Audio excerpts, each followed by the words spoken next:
Good morning, Indiana. Welcome to Who's Left This Week, the unapologetically progressive Sunday morning show for the Hoosier State. My name is Scott Aaron Rogers, and I am broadcasting from Bloomington.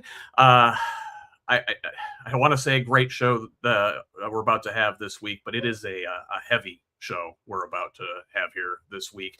Got some good friends and a new friend to talk about it with us. We'll bring them in shortly. But first, a little housekeeping. I do ask that you subscribe to us at Who's Left over on the new Progressive Indiana Network. That is at progressiveindiana.net. And please, if you would, follow PIN on all the social media channels. We are at Progressive Indiana Network, fully spelled out on most of them, over on Blue Sky and TikTok. It is PIN Indiana. And you can find me personally at Who's Left. HOOS left on most of your social media sites. All right, enough shameless self-promotion. It is not the week for it. Let's welcome in our guest today. First, back to the show, our good friend, returning guest, Chuck Gill. Chuck, welcome to the show. Hey, Steph. Thanks for having me on this morning. Glad to have you here. Good to get some perspective, I think, from a veteran on some of the stuff that we're going to talk about today. So I really appreciate you taking your Sunday morning and being with us here today. No problem. Appreciate it. So also welcoming back to the show. She was here last week. She's been with us a lot lately, and I'm glad to see her every time she joins us. There is Tabitha Ziegler. Tabitha, welcome back. Hi, guys. Heavy stuff this week, Tab. Yeah, it just seems like it's getting heavier and heavier, but we're here for it, right? Yeah, well, the only way out is through. Yeah, right. And welcome our new friend to the show, fresh blood, the voice of the youth. It's Upland Sandy, Ivan Sandstrom. Ivan, welcome. Scott, Chuck, Tabitha, good morning. Hello. Morning. Really glad to have you here. Welcome. Thanks for doing this. Hope to see a lot more of you here in the coming months. I really think you bring a unique perspective, and you're very well versed on what you talk about. Follow this kid over on social media at Upland Sandy. So let's go ahead and get into it. There's a lot this week and not any time to waste. So there we go. This time last week, we were still sort of processing the fallout of U.S. forces kidnapping Venezuelan President Nicolas Maduro in the middle of the night. So this week, we're sort of seeing how things are shaking out. And Maduro is gone, but his regime is essentially still intact. They cut off the head of the snake, but the snake is still there. So led by his vice president, Delcy Rodriguez, who Trump asserted would remain in place if she, quote, does what we want, and threatened she would pay a very big price, probably bigger than Maduro, if she does not. Well, she is still there in charge. She's a Chavista. She is Maduro's vice president. Still, the Maduro regime without Maduro remains in place. Now, information at this point suggests that Maduro's allies, like Rodriguez, struck a deal with the Trump administration to give up Maduro in exchange for staying in power. Now, Trump says opposition leader and Nobel Peace Prize winner Maria Corina Machado does not have the respect of the country. Well, maybe. But it appears the real reason Trump doesn't want Machado to assume power in Venezuela is because she had the temerity to accept the Nobel Peace Prize from the committee and not hand it to him. This is from the Grio. Now, according to the Washington Post, the Trump White House views Machado's decision to accept the Nobel Peace Prize rather than declaring that Trump deserved it more as an ultimate sin. Perhaps recognizing Trump's very public campaign for the award, Machado dedicated her Nobel Peace Prize to Trump for his decisive support for our cause. Now, Monday, speaking with Sean Hannity on Fox News, this from the New York Times, Machado said that presenting the prize to Trump would be an act of gratitude from the Venezuelan people for the removal of Nicolas Maduro, the country's president, who was captured last week by the United States. On Friday, however, the Norwegian Nobel Institute clarified the rules governing the award, writing that the facts were clear and well established. Quote, once a Nobel Prize is announced, it cannot be revoked, shared, or transferred to others. The decision is final and stands for all time, end quote. So, Chuck, isn't that the pettiest shit you've ever heard? Pretty much, yeah. I mean, it's funny. Well, not funny. It's sad, but it's like every time you think you see the bottom of the barrel with these folks, he excels in finding the new bottom. However that occurs. I mean, bowling over another country, which is completely illegal. We had no justification to do so. And the fact that I think it's hilarious that he points in that somebody doesn't have the respect of the people when he has a approval rating that is worse than just about any president, including himself on his first term. So, I mean, I don't know where that really runs. Yeah, you make a good point. Now, Tabitha, like, I guess Machado is not the. This is not black and white, right? There's a lot of nuance in this situation. I mean, Machado is very, in many ways, a right-wing figure, and has the support of big capital, big oil, who wants somebody like her to get in there, instead of a self-proclaimed socialist like Maduro, like Rodriguez. I don't know. Do they? I hate to give them any credit whatsoever, but does the Trump administration maybe have a point in that the best thing for right now is continuity in Venezuela?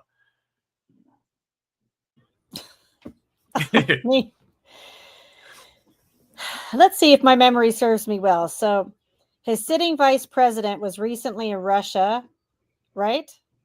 And then you got Machado, who is elsewhere. And depending on which journalist you ask, who may actually be doing their journalistic duty, may have dug up some dirt on her as well. Venezuela seems just like a melting pot of controversy. And then the Nobel Peace Prize potential giving it away is just like the cherry on top of, I don't know, it just seems like a massive grift to me. Ivan, I've mentioned this before. The man, Trump, obviously covets this Nobel Peace Prize, probably because Obama has one, and you can debate whether or not Obama deserved that before he ever assumed the presidency, and what he did during his presidency in terms of like drone strikes. But like, what if we just made up a Nobel Peace Prize and gave it to him if he would go away? Well, I mean, that's part of the idea, the FIFA Peace Prize, right? Right. It's really seems like you can dangle some keys in front of him, and he'll completely forget his train of thought and just latch on to this idea. And I think a lot of what has happened in Venezuela is probably attributable to that. We know that Marco Rubio it's been his dream ever since he was a little senator from Florida to overthrow the regime in Cuba. And it seems like something of an ideological commitment from a lot of that, expatriated or the, descendants of expats from Cuba and Venezuela to overthrow these leftist governments. And I mean, you can say it's about oil, but then this might be the first time that we've done an intervention where it being about oil is actually the cover story, and it's not about oil, because Chevron and these other, American oil companies are saying all of this investment, all of this planning, the logistics, this wasn't in consult with us for a long time. The prices of oil are low, so digging or drilling more oil doesn't seem to be their smart business strategy. So I would imagine Marco Rubio and that hawkish lobby just dangled some keys and said, hey, you can get maybe the Nobel Peace Prize. Everybody will say, wow, you saved Venezuela, and that sounds nice to him.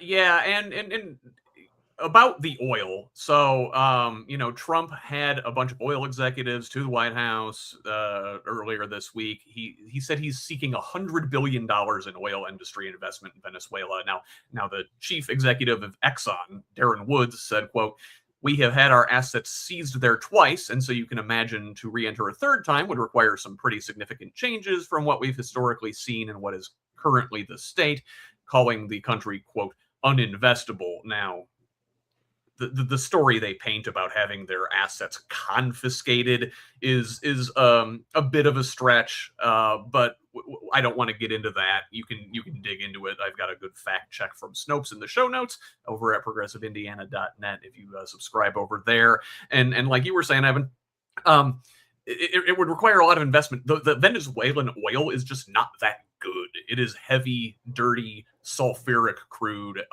It's highly polluting, and it takes a lot of energy to refine and process. And it is not a good investment in the short term for some of these countries. So let us talk about, and Ivan, you mentioned Rubio and Cuba, and what we've seen this week is an escalation of rhetoric from folks within the administration, forwarding something they're calling, and I cannot make this up. I can't even say it with a straight face. They call it the Don Roe Doctrine, right? Now, this obviously is a reference to the Monroe Doctrine, dating to 1823, when the fifth president of the United States, James Monroe, basically declared that the Americas, the Western Hemisphere, was a no-go zone for European colonial powers. Now, I remember growing up as a kid, we were taught this was, America standing up for democracy and against colonialism, but in effect, this has been used to justify U.S. intervention in Latin America for, the last 150 years at least. The State Department, of all places, the people who are supposed to be diplomats, posted a meme on X on Monday that said, "This is our hemisphere," seeming to declare ownership. Now, Ivan, you mentioned Cuba. So the Trump team has put a target on Cuba. 32 Cuban security personnel were among those killed during the operation that captured Maduro. From the Washington Post, quote, "To keep the lights on and cars running, Cuba has long been dependent on Venezuelan oil supplies, for which it has exchanged security and medical personnel in a sympathetic contract with leftist allies in Caracas." Secretary of State Marco Rubio told Meet the Press last Sunday, he says, in a very mobster-like fashion, "I'm not going to talk to you about what our future steps are going to be, but if I lived in Havana and I was in the government, I'd be concerned." And of course, it doesn't stop with Cuba. Trump and his administration are also ramping up rhetoric on Greenland. Greenland! This is a self-governing or a semi-autonomous territory of Denmark, a NATO member, an ally. And Trump said late this week, quote, "We're going to do something to Greenland, whether they like it or not, because if we don't do it, Russia or China will take over Greenland, and we're not going to have Russia or China as a neighbor." Press Secretary Carolyn Leavitt said Trump could use the military, again, against an ally. Meanwhile, our European allies issued a joint statement defending the Danish territory's sovereignty. And it should be noted, the U.S. already has a military presence on the island. Chuck, Venezuela, Cuba, Greenland, the parallels to the Sudetenland, Austria, Poland. Am I the only one that's seeing these? Am I out of line here? No, you're right on the nose, and this to me, this is just furthering a idea to not only like claim to the Western Hemisphere, but also to break down NATO's effectiveness in general. Because one way or the other, if this keeps going the way it is, NATO's going to say, "All right, U.S., you're out of the deal, and then we will be completely on our own." And that actually speaks well to what it would favor Russia and China and all these other bad state actors that, Putin would be absolutely ecstatic to see us out of NATO. I mean, that's been one of his main marching concepts for a long time. And I would say from a military standpoint, if I was in this scenario, I would be like, what the F are we doing? I mean, this does not make any cohesive sense whatsoever, because one of the arguments he makes, we don't want Russia bordering the US. Hi, do you know that Alaska is like, like next door? I'm just putting it out there. So the argument doesn't make any sense. And to me, I think it is a joint thing of trying to withdraw us out of NATO in one way or another, and end up you know, doing this dictatorial takeover of anything that they can lay their hands on. But from the peace president, it doesn't really make a whole lot of sense.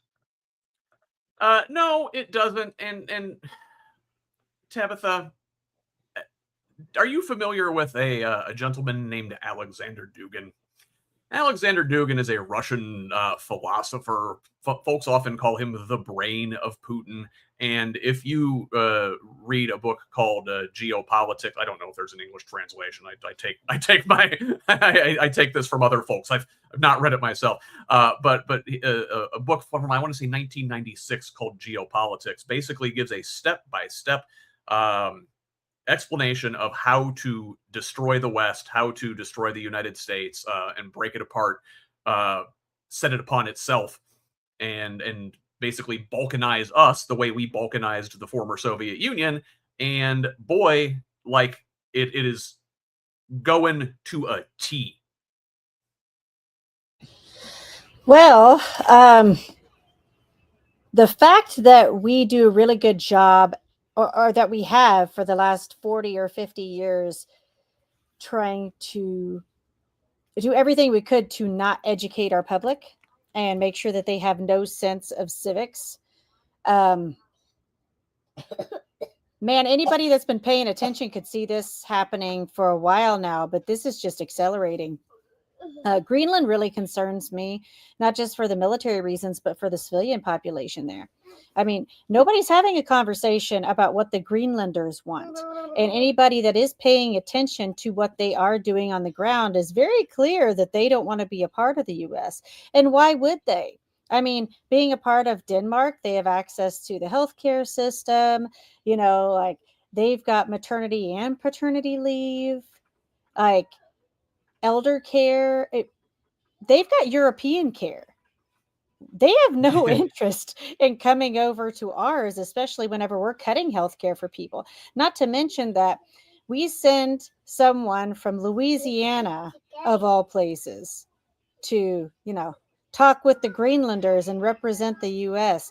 Like, why didn't we send one of the many indigenous senators that we have to go and speak to a very large indigenous population, at the very least, besides all of the other things that are going on?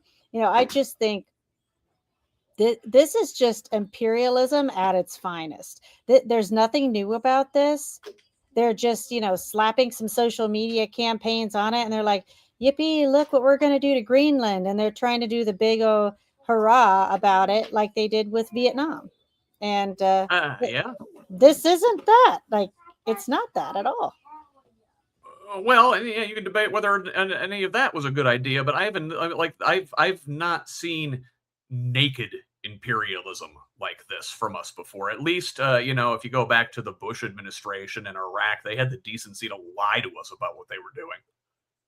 Yeah, I mean, they got someone who they thought was one of the more trustworthy figures in American, military life, Colin Powell, to dangle a little vial in front of the UN, and that was how they tried to sell it to us. We also used to, fund a coup, maybe ship in a bunch of weapons and train a bunch of locals on, how to do a revolution. We used to have a little bit of finesse to it, but.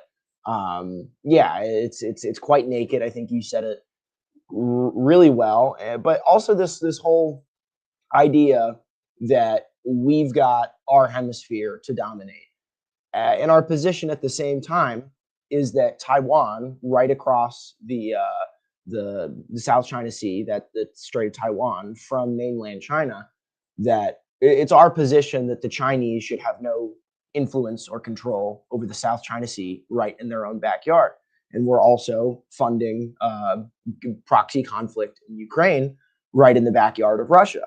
We've got this sort of philosophy that all of these other power centers on the globe are not allowed to have any control or any domination over their sphere of influence, but actually we need dominance over your sphere of influence. But then one of the great crimes of the Maduro regime is that Iran and China and Russia are getting influence in Venezuela, when we've banned Venezuela from doing any kind of business, selling any kind of oil to anybody else, which makes the price dirt cheap. And we're worried about Russia and China, technologically eclipsing us, especially China with AI, and you need electricity in order to fund all this AI stuff. They're getting all this oil that we've made dirt cheap, that we've banned them from selling on the market. So it's really a self-licking ice cream cone where our own policy creates the own justification and exigency to do more of our own terrible policy. Oh man, it sounds like it's almost on purpose. So hey, I mentioned the Bush administration having the decency to lie to us about Iraq. Well, and the Trump administration is at least being nakedly truthful about their imperialism now. One thing they are not being truthful about is January 6th, 2021. We I guess celebrated is the wrong word, but marked the 5th anniversary this year. And the White House marked the occasion by gaslighting the American people. So, from the New York Times, quote, on the 5th anniversary of the pro-Trump mob attack on the Capitol, the Trump administration created a new page on the official White House website that represented the president's most brazen bid yet to rewrite the history of the January 6th riot with false claims aimed at absolving him of responsibility. So on this webpage, they identify by name members of the mob who died during or in connection with the assault. This is an attempt to create martyrs. It does not mention, however, the nearly 140 police officers who were injured on that day, nor those who died in its aftermath. It accuses Capitol Police of instigating the violence. Back the blue, huh? It blames Mike Pence for certifying a quote-unquote stolen election. It accuses Democrats of creating a narrative to certify a fraud-ridden election and persecute innocent Americans. It asserts Trump called for a peaceful protest while ignoring his whole "be there, will be wild" tweet in the weeks leading up to the event. It fails to mention the involvement of extremist groups like the Proud Boys and the Oath Keepers, and it blames the Biden DOJ for taking political prisoners, they say, without mentioning that the arrests and the investigations began before Trump even left office. So, Chuck, what are they doing here? What's going on? Well, I mean, you hit it right on the nose. I mean, it's a rewrite of history. I mean, it's like don't believe what your eyes and ears tell you, what you saw happen during those events. You'll believe what we're telling you. I mean, this is a recurrent theme that's going through this administration, and we saw very recently what happened with the shooting in Minnesota. But to me, I struggle with this in a lot of ways, because to me it's almost like trying to rewrite 9/11. And I was active duty when it occurred, and knowing what I went through during those events, and then if I were to somebody rewriting those that history of what actually transpired and what we actually did, or those type of things, the folks that were involved in this, they're being almost they're being gaslighted and framed in lights that aren't true. I don't know how. I mean, I would be enraged, to say the least. And I'm enraged as an American, because I mean, this is not who we are as a people. I mean, this is not the America that most of us would recognize or wish for. And unfortunately, unless it is challenged outright and direct, which I have to give NPR a lot of credit, they put together a very great series on the actual events of of January 6th and all that. So it's just we've got to keep history alive. And Tabitha hit it earlier. It's the breakdown of education, because they're doing all this, and even on the website where it talks about historical battles, where they've done these AI reenactments or animations of history, I guess, is maybe however you want to frame it. I mean, it's blatant propaganda indoctrination, essentially, for more or less. And it's dangerous. It's just entirely. Tabitha, I mentioned to Chuck earlier in context of this whole Don Road doctrine crap. I compared Venezuela, Cuba, and Greenland to Czechoslovakia, Austria, and Poland, right, in the 30s, and the way the Germans then asserted dominance over their, quote unquote, sphere of influence. Well, something else, the Nazis, first thing they did when they took power was to stage a precipitating event for which they could declare martial law. It's called the Reichstag fire. And then they blamed communists for it, right? I don't know if we ever will know the truth of that event, but it's widely believed that the Nazis started the fire themselves and then blamed it on the communists. This looks to me like our Schittler here rewriting history as pretext for doing something worse. Well, I may be a little different than some other people, but I say always follow the money. And some things have come to light recently that I think speak volumes. So if you're good at putting puzzle pieces together, or if your brain works that way, I would encourage you to do some extra research. There is a lady online called the Manhattan Madam that has come forward with a bunch of information that essentially says Turning Point USA funded January 6th.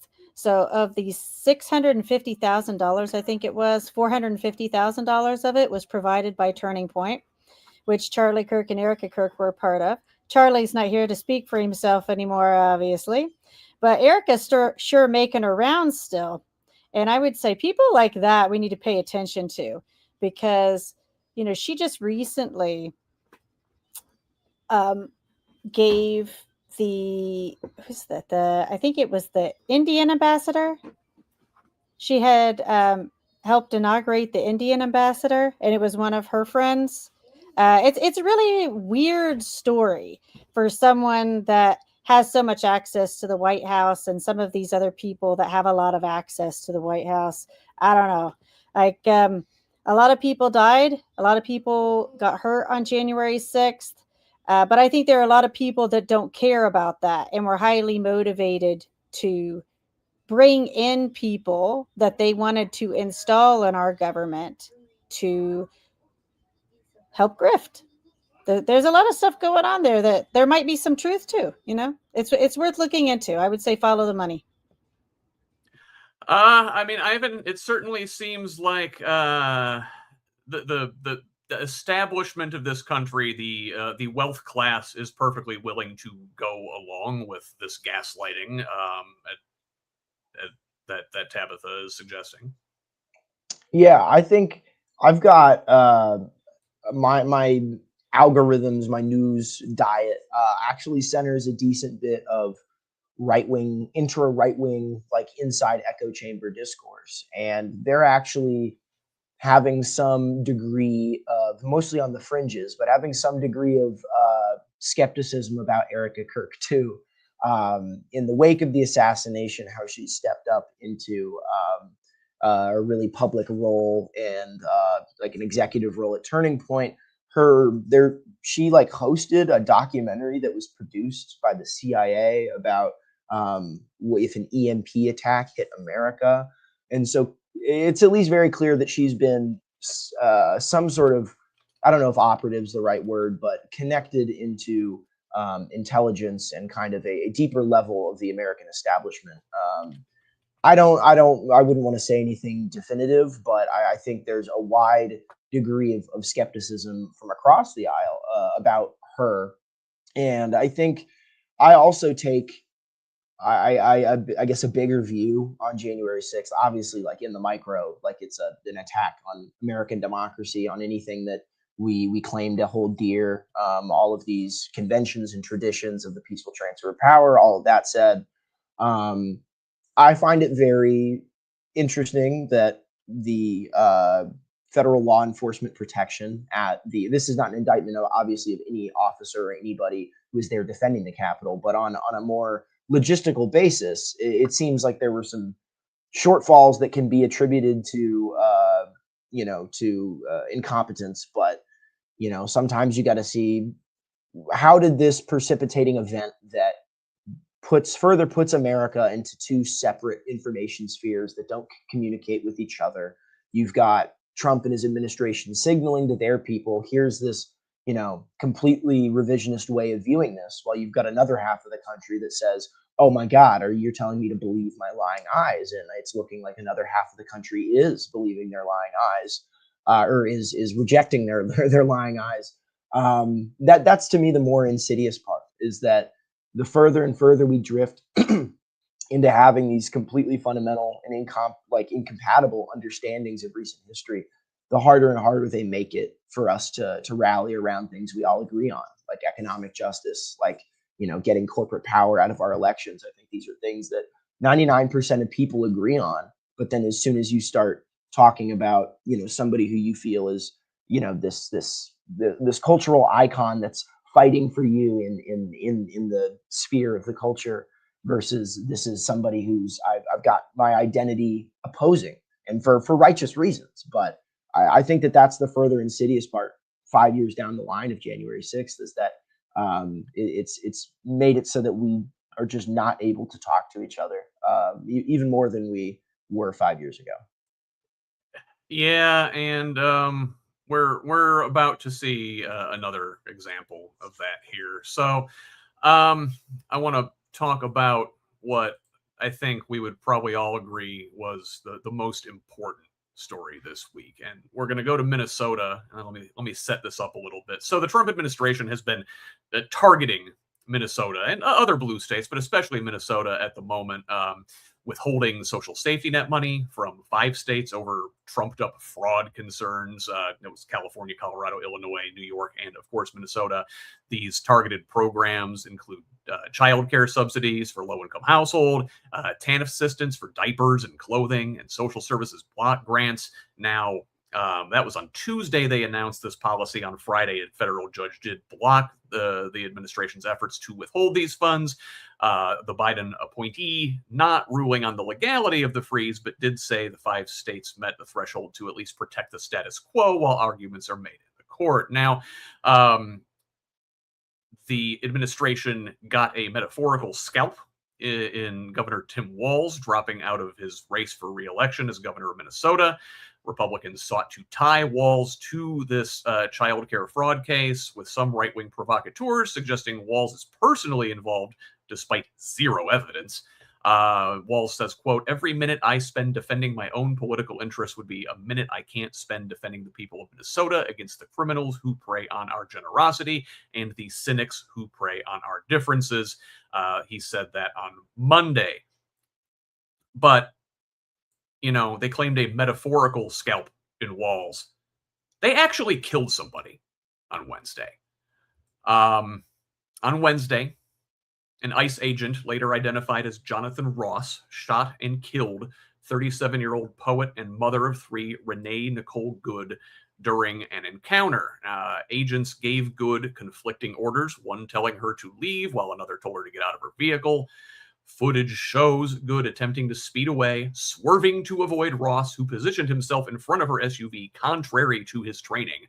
The agent fired 3 shots, at least 2 of which came after the vehicle had passed him, hitting the victim at close range, causing her to lose control of the vehicle. To add insult to this horrific event, a doctor at the scene was blocked from helping the victim. A man was heard on a social media video that was captured saying, "I am a physician." He asked to give aid. An ICE agent said, "I don't care." It took EMS 15 minutes to arrive, and they were blocked from getting their ambulance to the scene. They had to carry her away on foot. And I want to ask you there. I'm going to pause there before we talk about the fallout. Chuck, just your initial reactions to what you saw on that day. I'm not sure I have a strong enough word to classify it, but I guess the best I could do is horrified.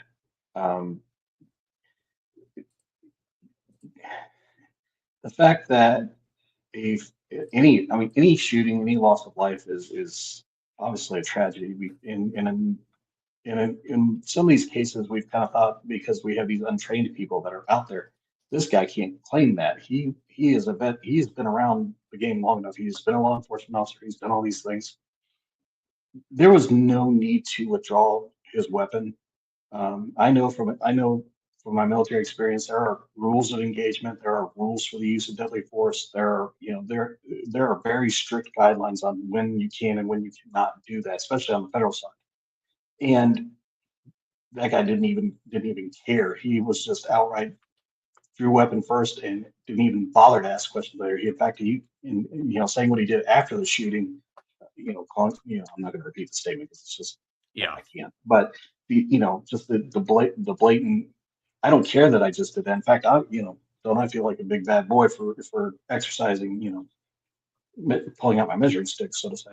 And it's horrific. I mean, no civilian should be in that kind of in that space like that. I mean, because it's going to further erode any faith that's left in our institutions, which again, as per norm for what has been going on over this last year, that is, I think, kind of the case because again, they're overwhelming the situation, and this killing is just one example. And then there was another one, Keith Porter out in California, that unfortunately hasn't really gotten a whole lot of visual traffic thus far, but same thing. Off-duty federal law enforcement officer decides to draw a weapon and ask, don't even ask questions, just fire first and think later.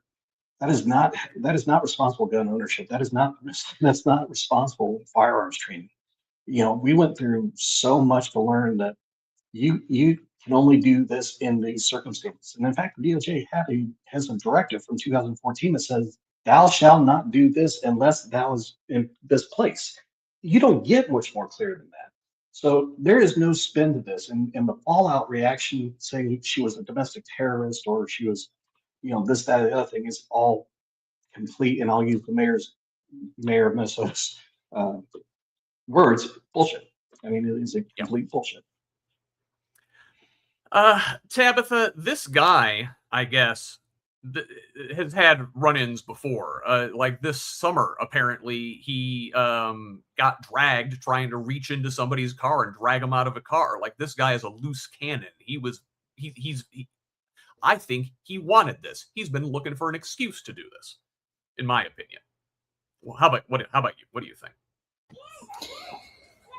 I think there are those of us that think the country changed after January 6th, and it just accelerated.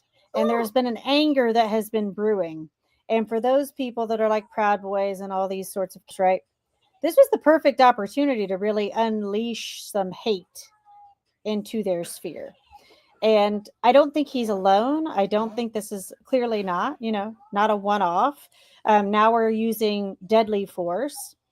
This isn't a war zone from what I can tell, even though it would seem that way. We have different rules of engagement. I reached out to a couple of friends of mine that are police officers and just asked them for clarity. They sent me to the DHS website itself. It's very clear on there, what to do when you feel the need to use deadly force. And on top of that, there were other officers there, and they had an obligation if they felt that he was a loose cannon to report him. So clearly they've had opportunities to report this man in particular, but this just seems to be the playbook. So then you have to ask yourself, right, like, who is giving the direction for them to be so deadly, right? Because now you're talking about American citizens. They've killed other people. They've done some horrendous things. It seems to be more palatable to the American public as long as they're brown or black. So this one was the first white woman. I think that struck a chord particularly because it makes certain people feel a little less safe than they thought they were. And I really do not like how Fox News approached this, just really dehumanizing this woman and, sort of lining the stack of things that the right hates to dehumanize her in a way to make this acceptable. And it's just disgusting. Personally, I feel like, the First Amendment is there to protect all of us, even the assholes. So I'd be saying the same thing. Like, if ICE had murdered a white MAGA guy, I would be saying the exact same thing I'm saying now. This is for everyone. And once we cross that line, we can't go back. So now we have to decide what we're going to do with these people, because they've shown that they're not contributing in any positive sense to any sort of order in our society. But technically, we do have police officers that don't wear masks that could step forward and start to police their areas, even if that means going against ICE themselves. Ivan, Tabitha mentioned the racial dynamic here. Like, shooting at somebody as they're driving away is definitely something police have done to black and brown folks in this country for entirely too long. And one case is too many. But does it take something like this to wake up your average wine mom who hasn't been paying attention? I mean, yeah, I think it does. But I think on that note of how kind of the reaction and how this is digested by the American public, I reminded of earlier this week. I went to I guess that would have been last week. I went to a car repair place to get them to look at my truck, and they had on the corner of somebody's desk, it was a picture of Charlie Kirk, and it looked like it was a bit memorialized. I wouldn't say it looked necessarily like a Jesus sort of like a picture somebody might have in their home, but it certainly was a memorializing photo. And I think sort of the vibe of the business and the people working there when I got there, it made sense to me. But what's reminded me about that is it was digested, sure, as political violence, but then also you did get I would say a minority, a very small minority, but a minority that is really entrenched and deep in political culture, and political culture from their particular view and side of it, celebrating Charlie Kirk's murder. And I don't think that that's a super widespread sentiment, but it's certainly in certain circles is something that gets rewarded, right? By pointing out what he'd said prior to his death, particularly about gun violence, about immigration, some of his more racially charged and racist things that he said, as at the very least sort of well, I'm not going to be sad about it because. And I think he was digested as a sort of a cultural martyr. And they kind of welcomed the hatred, I guess, as sort of a proof that this radical left is just inhumane, and they don't share any of our values. They don't share our political culture, and so they kind of are the enemy. And I feel that there's a kind of a nice reverse dynamic of that going on here, where people see her as sort of a representative of their cause, of their side, who was trying to stand up to ICE, who people already felt they're a rogue agency with a lot of ideological actors, just like we expect a lot of the EPA to be filled with people who probably care about the environment that might skew them one way or the other. Who's joining ICE? It's probably not the same people who are the folks in your hometown that are police officers. These are people who are joining ads on the internet where it looks like that they can get a gun and be cool. And I don't, that's not to indict an indictment of every ICE officer, but it seems to me that this was digested as sort of another, like, we got one of yours, or, you get people who say, we play stupid games, win stupid prizes. Nobody would say that in a different context. And it's because this is not, people aren't looking at this as they're not looking at it forensically, who's in the right, who's in the wrong. And it's digested as, is this a representative of my side that was wrong and taken, or is it a representative of the other side? And I think that that's kind of similar to the January 6th case. It's beyond the actual facts of the case. The culture is taking it as a sort of a loss for one and a win for the other. And that's just not going to be conducive to getting us out of this mess. But what does keep me hopeful is I think the vast majority of people who are celebratory of this, who look to the administration and see their like lie, like calling her a domestic, saying that she was trying to rant, all of these things that Kirsty Noem said that were just lies out from the beginning. I think you can even see Donald Trump change his reaction when he actually sees the video. I think the vast majority of this people in this country who don't vote, to the extent that they're consuming this, they feel like, hey, I don't really connect with people who are blocking ICE from doing their immigration enforcement, but I also don't think that the sentence for that is 3 shots to the face. And I think the more and more we can remember that that's where the median American is, and the more we can use that piece of insight to say, hey, you build a majority by trying to say we're not these two sides that needs to try to martyr each other or celebrate or think in these terms. The more and more we can try to point to saying, hey, the right was mad about Waco. Having a bunch of people in a cult with children and guns is not a good situation. Does that mean the ATF should go and bulldoze the building and contribute to a fire? Should Ruby Ridge, they've got all these, the right has these moments, I think, in their ideological lore where there are federal agents that are empowered to trample over our civil rights. Whether these people are in the right or wrong in any specific scenario, there's a case of big government coming in and trampling over your rights. And I would hope that this would be digested in a similar way, but yeah, you'd think, right? Like this is a clear-cut case of an overreaching government trampling on a person's civil rights. But yeah, those people are right in line, supporting this thing and cheerleading it even. And listen, the gaslighting started immediately. We talked a little bit ago about the gaslighting around January 6th. Well, like her body was still warm when they started lying about her.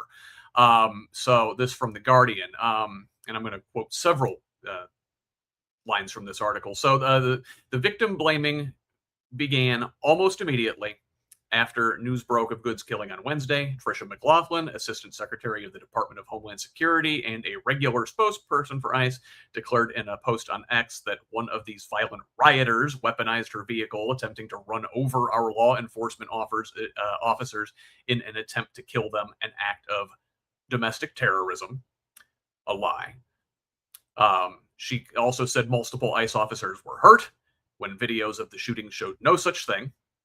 Later that afternoon, according to DHS Secretary Kristi Noem, she said without evidence that Good had been stalking and impeding ICE officers before using her car as a weapon to try and run down the agent who killed her.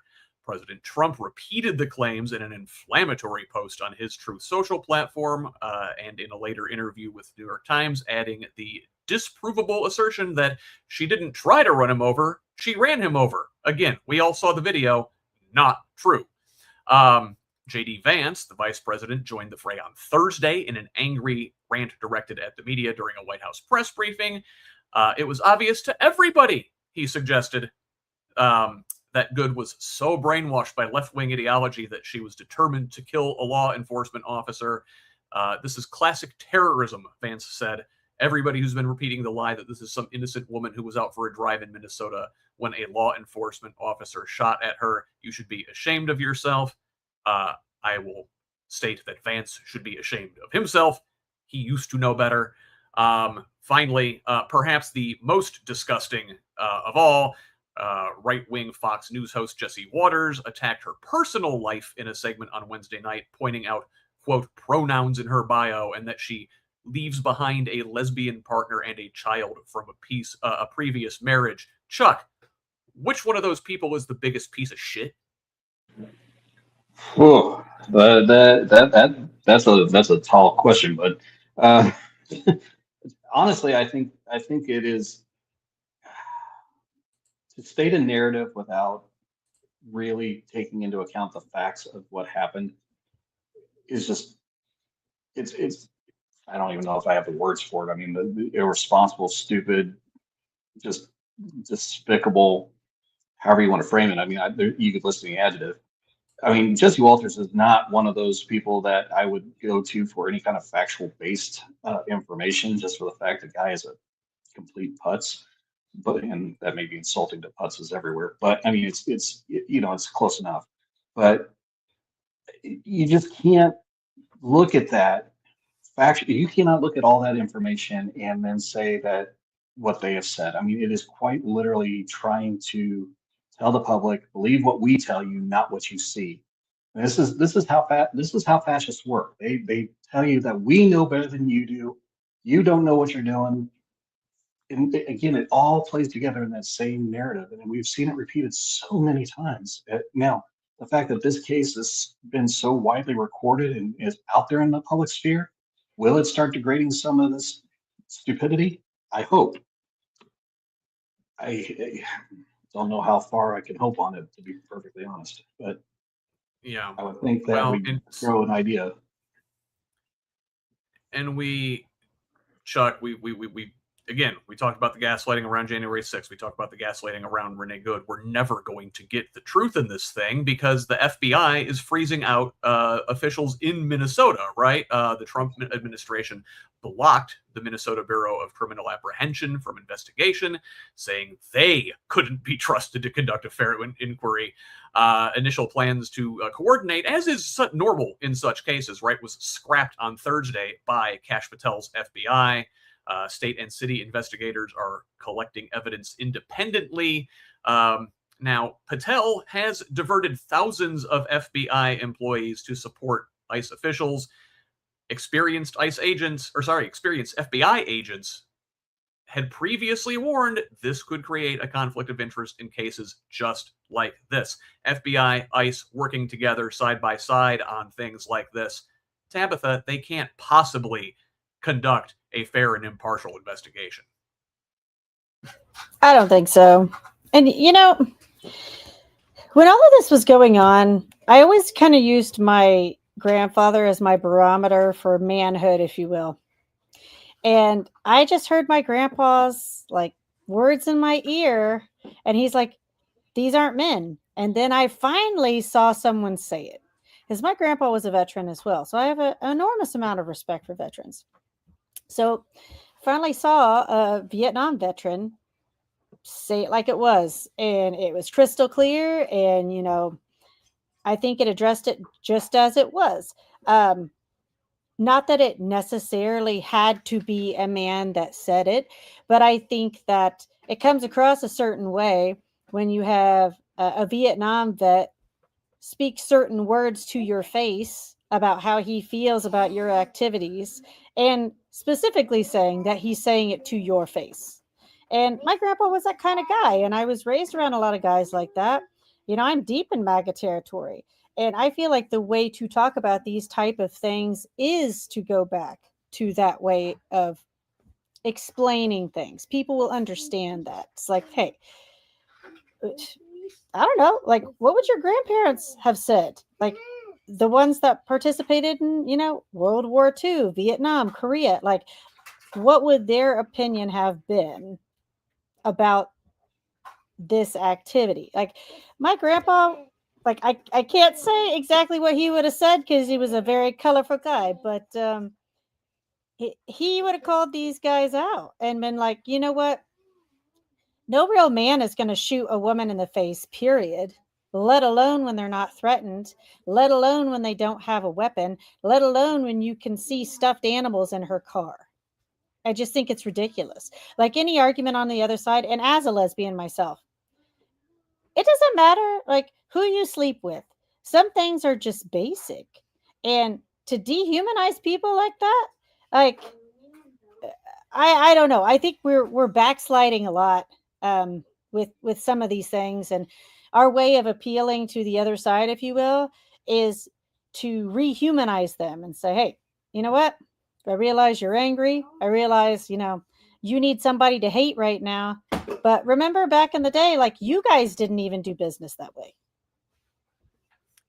Ivan, I'll give you the last words on this this case for this week. What is this the event that really pushes people over the edge to reject this Trumpism, this burgeoning fascist hellscape that we're living in. And we've seen a lot of good protests this week over the event. I mean, here in Indiana, people are coming out in cities all over the country to say her name, to say the name of Renee Nicole Good.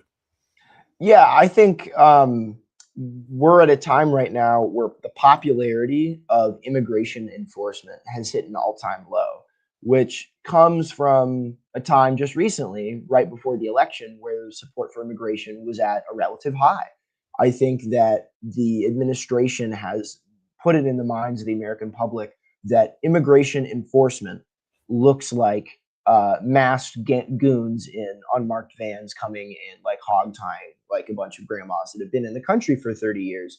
When during the campaign they said we're going to take the criminal illegals, right? Only the violent, the most violent, that's what we're going for. And then you get somebody like Stephen Miller that pulls ICE away from going to big corporate job sites where they've got bosses that are taking advantage of undocumented immigrants that are essentially indentured servants, right? They can't unionize, they can't bargain for higher wages, because as soon as they get, start demanding a little bit more, they're replaceable. These companies have the power to keep ICE away from these places. And Stephen Miller says, no, don't enforce immigration where we might actually address at least what their conception of the labor argument is that American workers are getting these jobs chased away. No, don't do that. Go to Home Depot.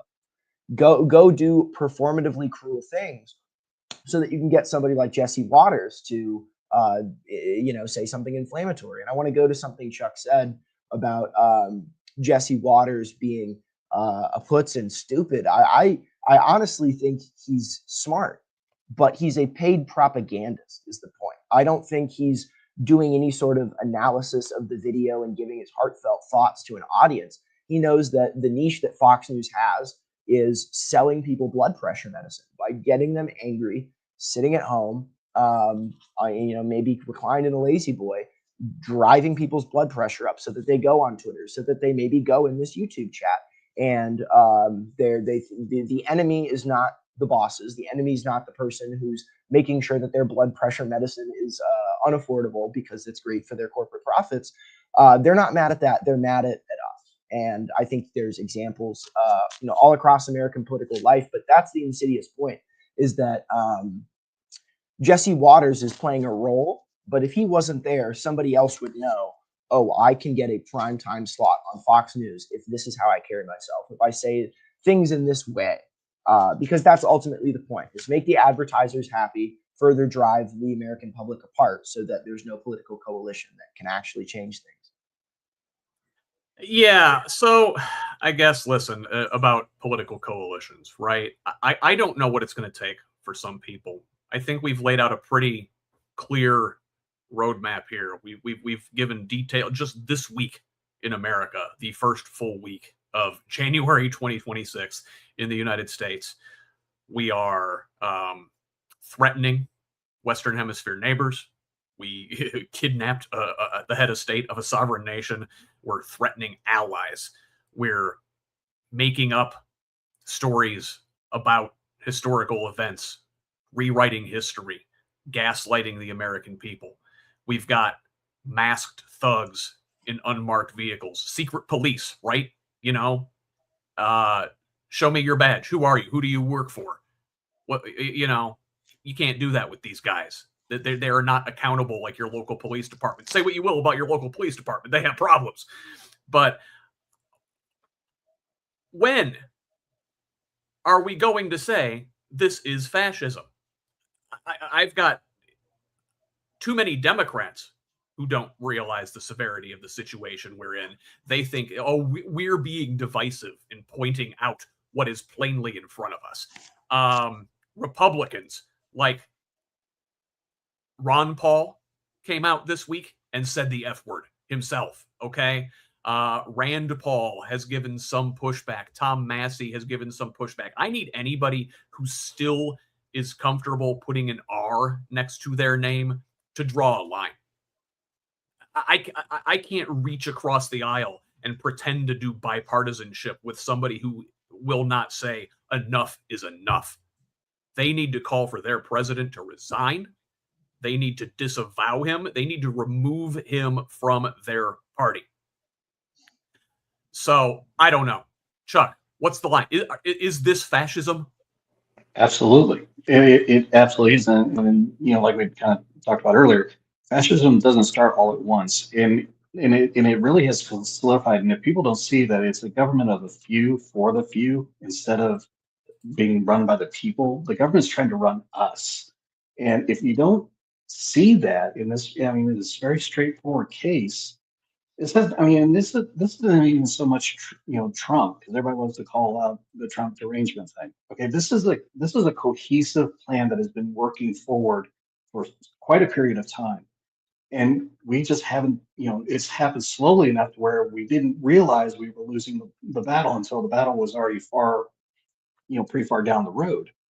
But is it impossible to turn around? No, because again, we the people need to exert that pressure to say, hey, this is not where we want to go. This is not the country we're going to have, and we can turn it around.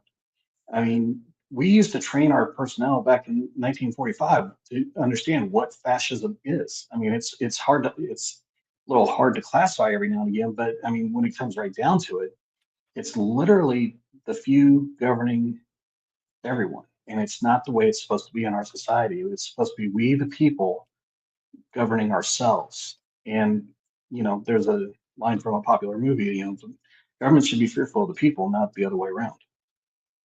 I butchered that a little bit, but you get the general idea. No, absolutely. And Tabitha, I'll ask you. What is it going to take for people to realize that this is fascism? I like to paint it like this.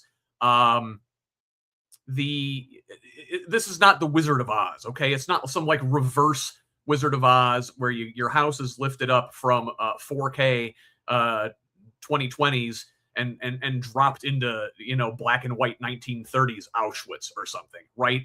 It is not like that. It happens slowly over time, and you accept a little more and a little more and a little more and a little more. Am I reading that right?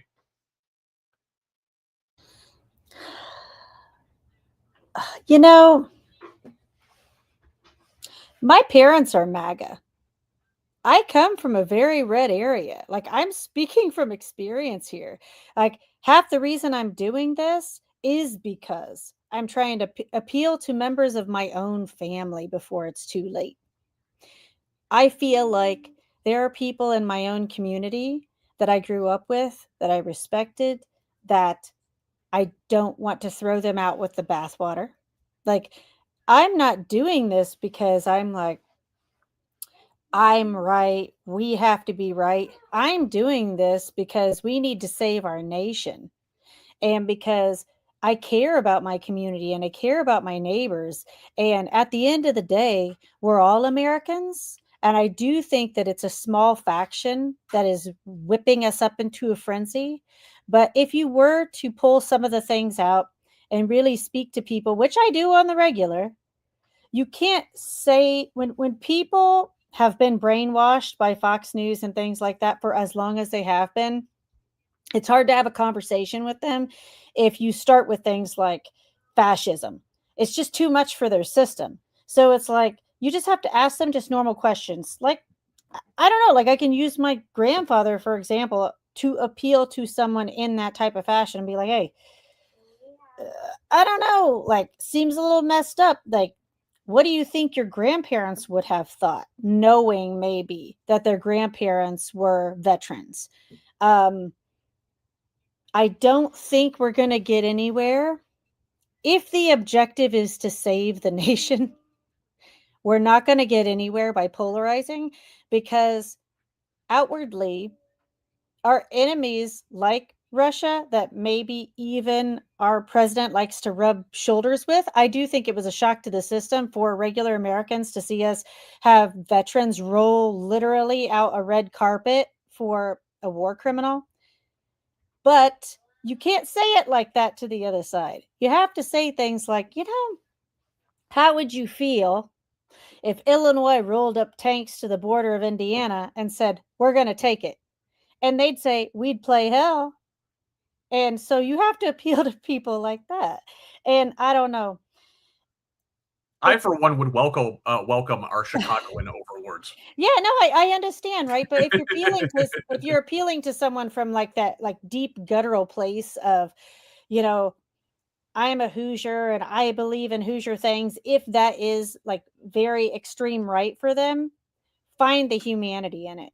And if we just continue to try and find the humanity in all these types of things and be like, you know what, like, how would you feel if this happened to you? I think maybe that's the only path forward. Ivan, thoughts? Yeah, I really like what Tabitha had to say there, and I know that frustrating is among the many adjectives you can use, but when you look at a scenario in a situation like we have, there's no other natural sort of reaction than to call it what it is and call it what it looks like, and take their own quotes and say, how is this not fascism? But I take this sort of experience, and I really appreciate Tabitha's perspective of having people in her own personal life that she's patient with, and knowing that you need to appeal to that humanity side. I relate this to some of my struggles interpersonally with friends that are Jewish, and were and are somewhere on the Zionism perspective, or spectrum rather. If I went, I mean, I did tell them on October 8th, like, hey guys, what happened in Israel was an awful war crime. It's terrible. But looking through this history, I'm just really concerned that every single time one of these flare-ups happen, the death toll is 20-1. And I knew I got expectingly a lot of pushback, and a lot of people don't understand.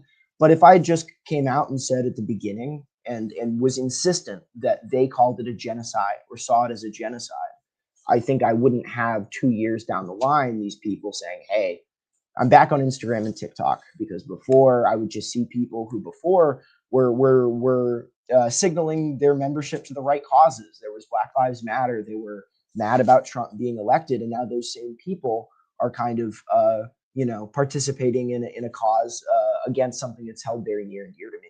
And I think it's a very similar analogy in the sense that people like the people here in the comments, they're not saying that Trump saved America because they're looking at their pocketbook and they're looking at their community around, and that people are talking to each other again, and that small businesses are opening up. It's not that. It scratches an itch and a hunger to them that exists outside of their actual civic engagement.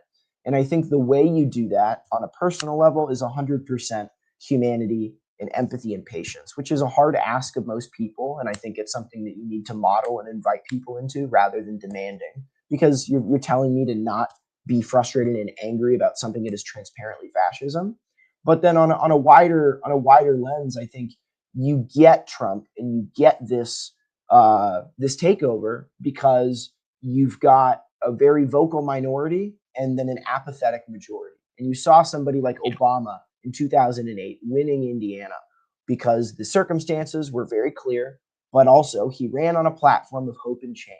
He didn't go into Indiana and say necessarily, I'm the first Black man to be a nominee of a major party, and that's why you should vote for me. You should vote for me because the banks just gambled away our economy and you're getting foreclosed on. It is time for hope and change. Yes, we can. It's not, oh, but maybe it might get blocked in Congress, so I don't want to promise this. Hope and change. Yes, we can. And obviously, the Democrats sold that out. Once they got into power, they had a trifecta. And the best we could do was a helpful handout to the private insurance companies. But I think that context is really important to keep in mind, that an actual counter movement that speaks to the same sort of material concerns and grievances people had about America in 2015, that is how you're going to steal people away from this movement, is by scratching that itch that says somebody is fighting for me and against these institutions that I feel like have sold me out. And we've got, the Democrats are the only ones that are meaningfully doing that, but those are individual Democrats. Those are not Chuck Schumer, because Chuck Schumer, he's mad that he wasn't involved in the Venezuela takeover. He's not. Right. Nobody ever put out a statement saying, no more intervention, no more. They were okay with us getting al-Sharaa in Syria, having a former al-Qaeda member running Syria. They were okay with Hillary Clinton was in charge of the Libya coup. I mean, it's if you define fascism, which I think people most do, as a kind of a nexus between the state and corporate interests, like you had in Nazi Germany with IG Farben, that's been essentially the story of America post World War II with the trappings of democracy. And that's not to say there's no meaningful difference between the Trump administration in 2026 and before, but I think those are the things I keep in mind that say hope is possible, because the 70% is either apathetic or fed up. Yeah. And you know what?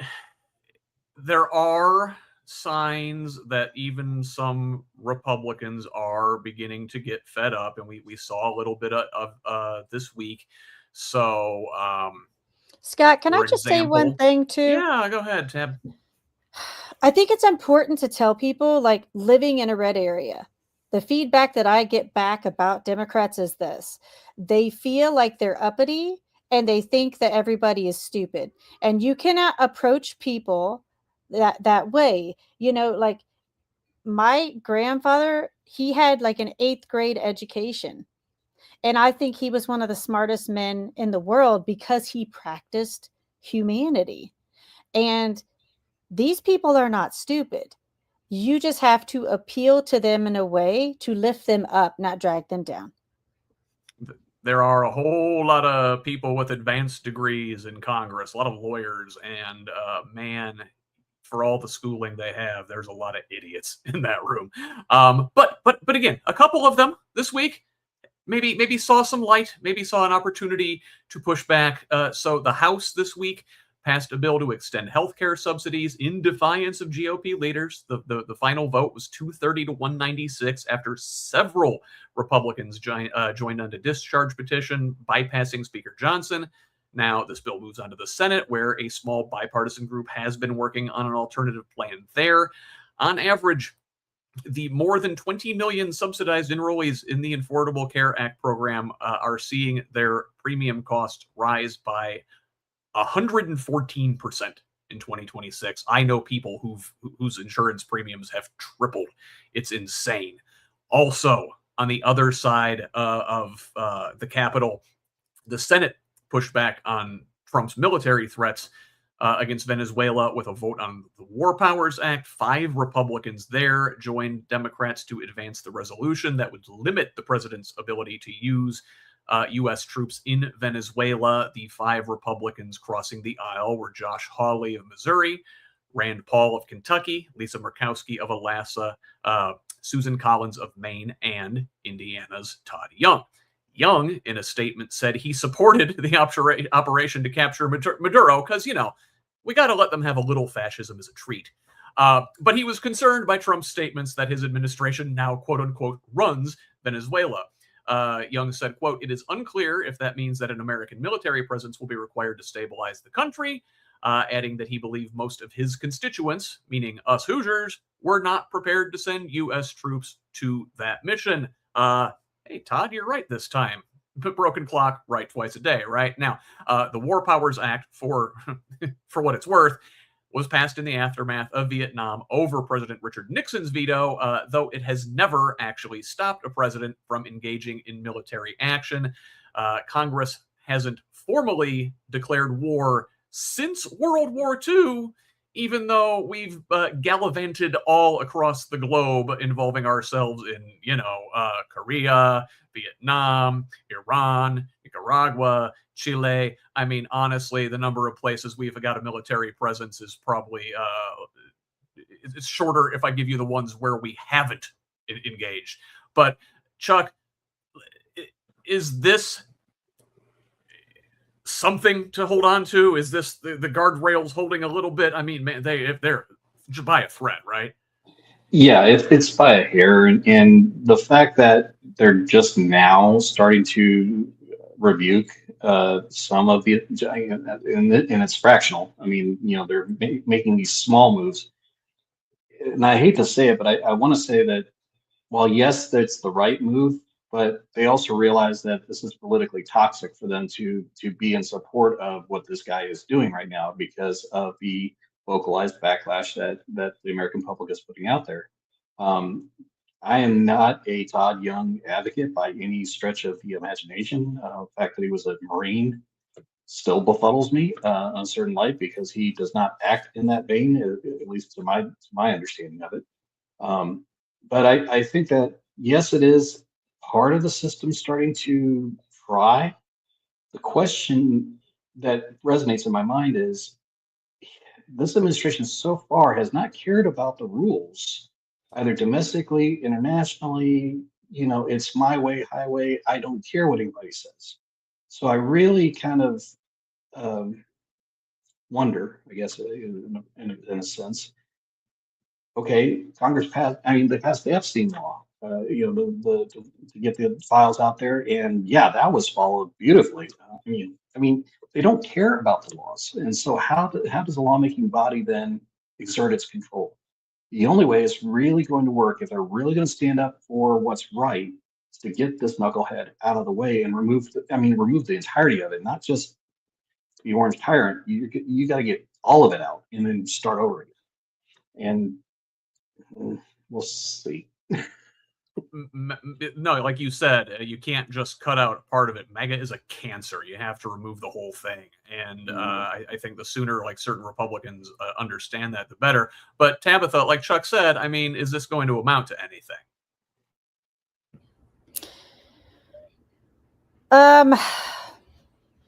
I was glad that Young voted the way that he did. He does have a little bit of a history sometimes of working across the aisle, which had, really dialed back recently. So this is sort of one of the first times that I've been like, okay, let's see what he does. He's definitely better than Banks. I mean, I know it's not like great options, but that's a pretty low bar. Yeah. yeah, but we're kind of I think that's the point, right? Like we're working with a low bar, and that is why the American public has kind of largely stayed out of politics, because they believed that they were two sides of the same coin. And I would sort of be inclined to say yes. We've had several opportunities on both sides these are the people that are supposed to represent the interests of the American public, right? And they've just been skating along for a while now and making their backroom deals on all these things. And now the American public is starting to take notice again.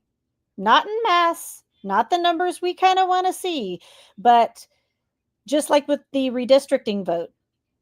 I didn't expect it to go that way. But I think that was an indication of reading the room. And they're like, you know what? Like, we should be more afraid of these Hoosiers than we are afraid of Washington. Because they're like, the feeling in the room is a little more like France than here right now. You know what I'm saying?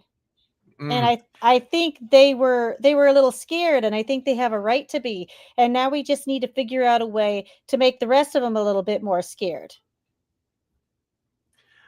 I haven't. So I guess, I'll ask you a similar question. Is this going to amount to anything? I mean, like, listen, it's good to see this this sort of pushback. Maybe there are a handful of Republicans that don't want their constituents' health insurance to go up 300%.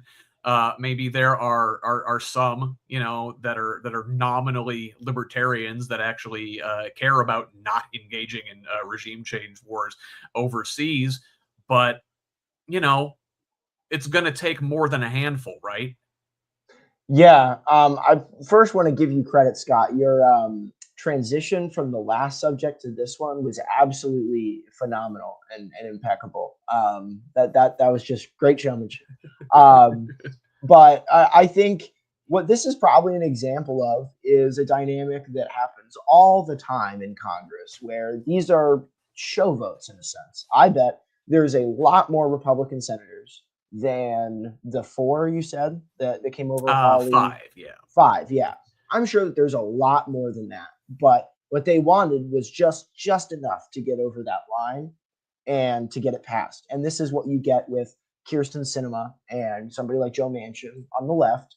If something is to just barely pass, you might get a couple Republicans, but those are going to be the ones that drop off. And there's things that, hey, if I'm a senator from California and there's a big tech company that wants a law to be defeated or to pass, I might buck my donors. And it might seem like I'm going to buck my donors and take this vote, right? Or if you're Marie Gluesenkamp Perez in Washington, represented from Washington, she's conservative on some issues, but every time she's voting against the Democrats, the thing passes anyway, or it fails anyway. And so there's always this sort of gamesmanship with how many votes can we lose, how many votes can we gain, and letting these people. There's this perception that maybe Susan Collins in Maine, can she take these tactical votes that means that the Republicans can never actually do the agenda that they, purported to run on. We're just constantly getting thwarted, and Congress never does anything. And so I think that this is indicative of that also probably the Republican Senate caucus, if you ask them in a room, they're so much they're abhorred by the same things we're abhorred by, but they are actually scared of their constituents in a different way. That if Donald Trump goes into their state and supports a primary challenger, that they're going to lose their job, and that they're not going to go and be able to be a lobbyist for Eli Lilly once they get out of Congress. And so I'm sure I think that it's kind of a sign of that, but that does mean that, as soon as that sort of veil drops, these people would be willing to buck Trump a lot more if he became even more of a lame duck. And they seem to think that the implications of bucking him have changed if he's soured in the eyes of the American public even more than he already is. Yeah, well, it seems to me like you're describing kayfabe, right? It's like play fighting, it's professional wrestling. You can afford to look independent on this issue or that issue as long as the actual bill and the agenda moves forward. Exactly. And it's gonna take something more significant than that. But like it seems that the right, their agenda always moves forward. You have a couple senators or representatives or whatever that they feign independence. They're like Susan Collins. They're really concerned, And but on the left, there's always like one or two senators that throw sand in the gears and prevent our agenda from going forward. And so this, what I'm describing, the ratchet effect, right? Where we're always constantly moving to the right, and they lock in their gains, and we can't move things back the other way. And I like to make the joke that the ratchet effect is, as the kids say, ratchet, or at least they said that 10 to 15 years ago.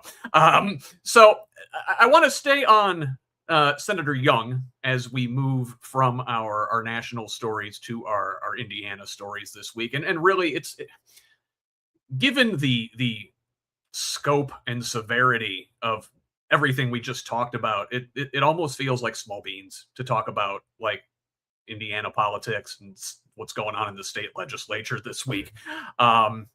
But yet these things matter to our lives. I mean, that is where the laws that most affect us on a day-to-day basis are still made.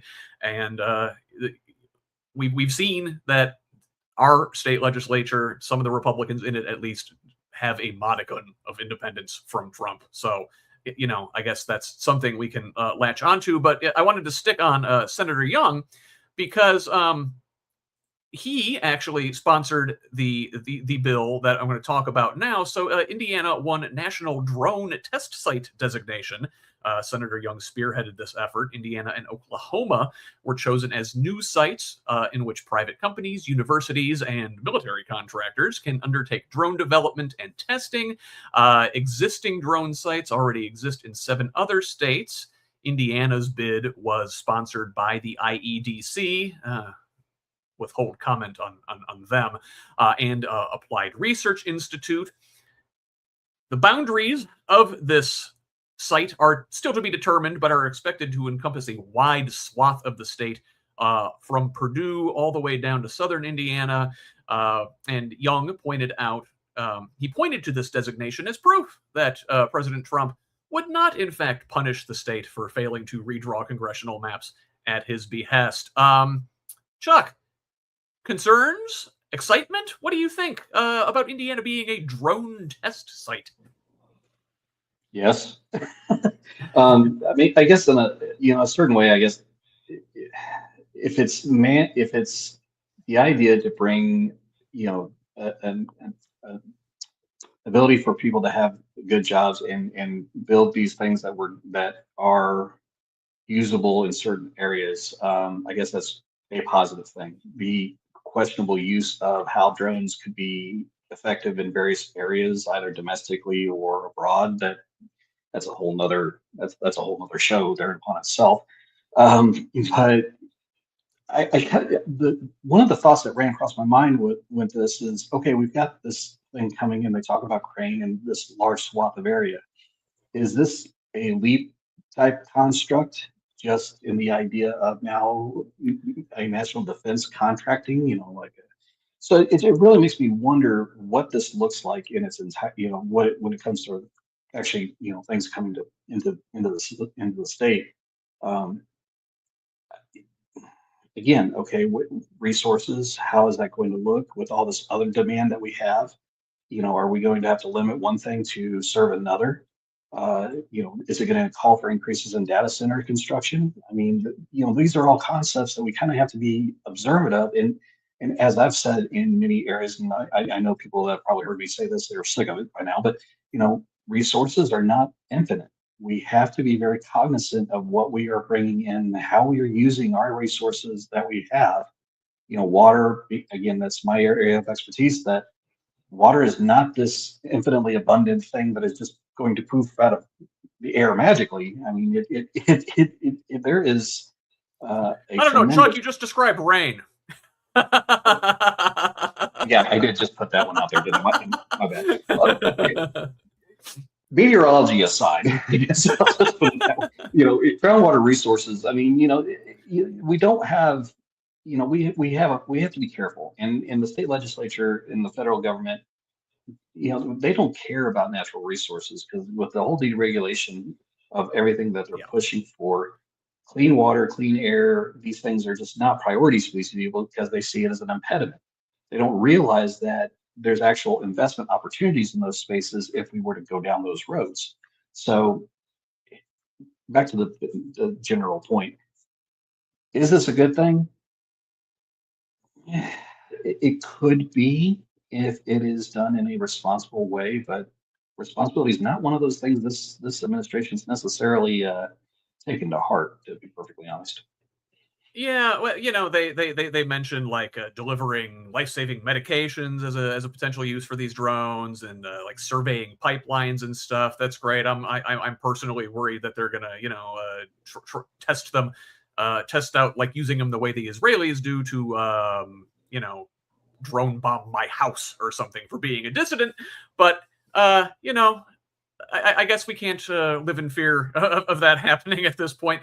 I wanted to look at another story, sort of involving national level Hoosiers, and Congressman Jim Baird was hospitalized briefly this week after a car crash in D.C. The 80-year-old congressman representing the 4th District was released with scrapes and bruising.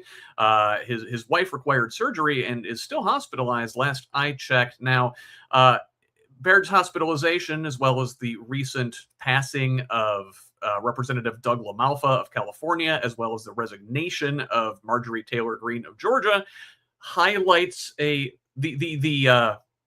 narrow GOP majority in the House. I believe, unless Baird is returned to Washington or returned to work at this point, they can lose one vote to get legislation passed. Tabitha, what do you think? A couple more things like this, a couple more losses, a couple more absences, maybe a resignation. Is Speaker Mike Johnson still going to be Speaker by Election Day? These people are tricky. They've always got something up their sleeve. And I wouldn't count them out, because, I mean, look at the Heritage Foundation and all this stuff that they've had cooking for so long. I would bet they just have a plan, and they have probably had a plan for, well, what if somebody gets hospitalized? What if someone leaves? I don't know. But I wanted to go back to the water issue real fast, if I may. in Indiana, I think if you've been here long enough, part of being a Hoosier, especially a rural Hoosier, most all of us have heard that expression, there's many ways to skin a cat. And I think if they're going to bring in this drone technology, then we should ask what the public is getting from it, because there are a lot of people that would love to get their pilot's license in drone technology, but they're not going to do that.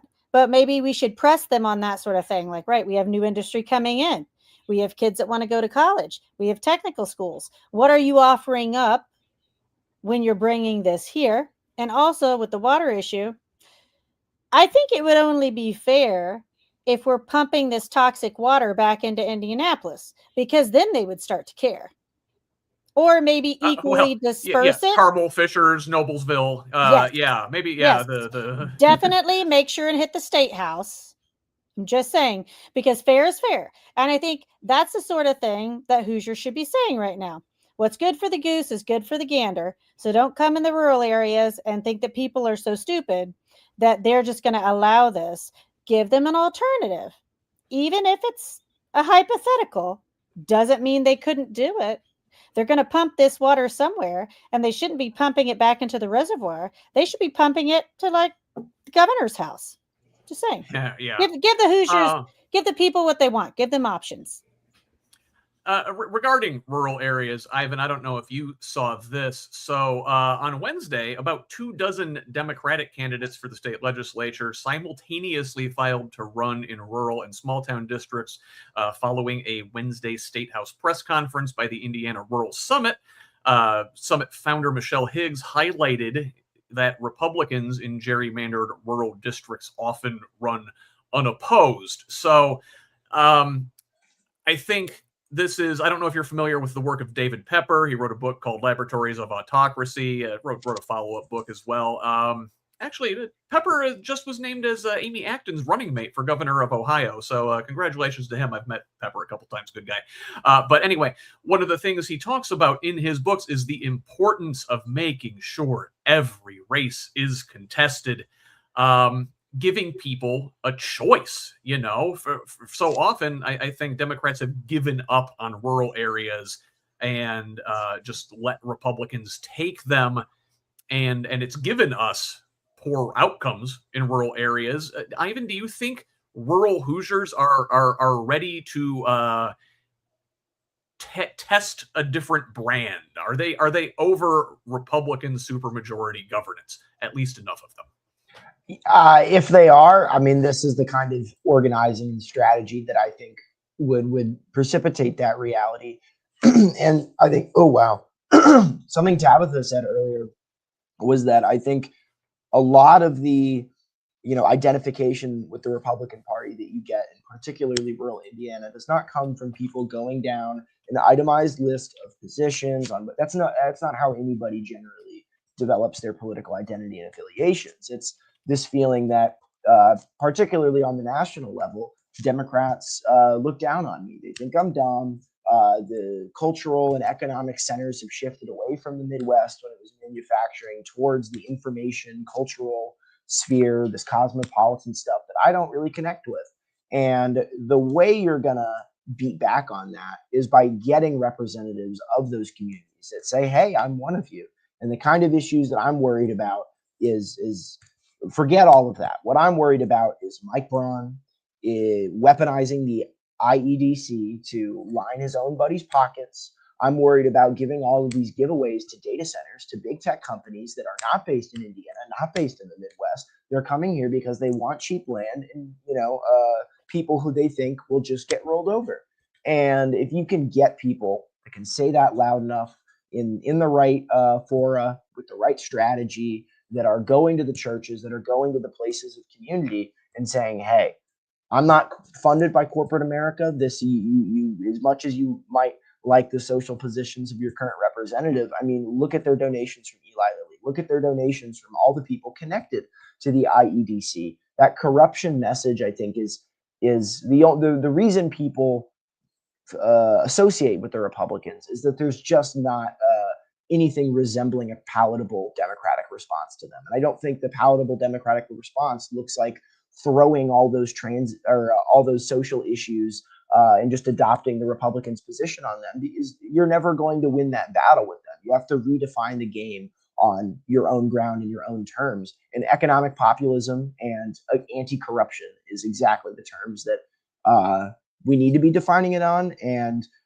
is from what I've seen and from what I know about Michelle Higgs and the other folks involved in the Indiana Rural Summit, that's exactly the kind of ground that they're staking their campaign on.